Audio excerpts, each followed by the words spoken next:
فيها سبحانك اللهم وتحيتهم فيها سلام وآخر دعواهم أن الحمد لله رب العالمین.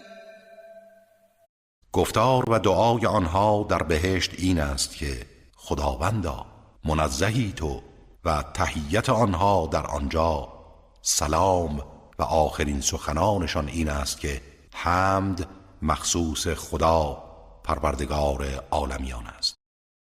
ولو يعجل الله للناس الشر استعجالهم بالخير لقضي إليهم أجلهم فنذر الذين لا يرجون لقاءنا في طغيانهم يعمهون.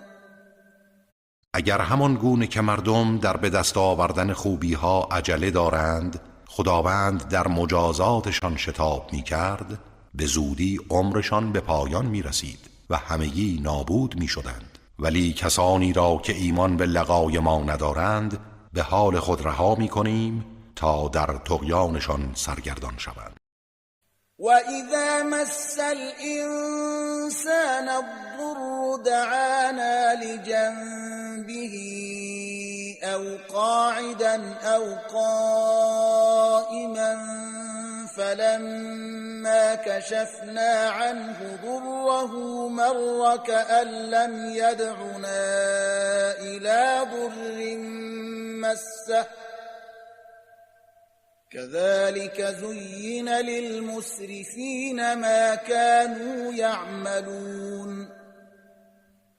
هنگامی که به انسان زیان و ناراحتی رسد، ما را در هر حال، در حالی که به پهلو خوابیده یا نشسته یا ایستاده است می‌خواند. اما هنگامی که ناراحتی را از او برطرف ساختیم، چنان می‌رود که گویی هرگز ما را برای حل مشکلی که به او رسیده بود نخوانده است. این گونه برای اسرافکاران اعمالشان زینت داده شده است که زشتی این عمل را درک نمی کنند.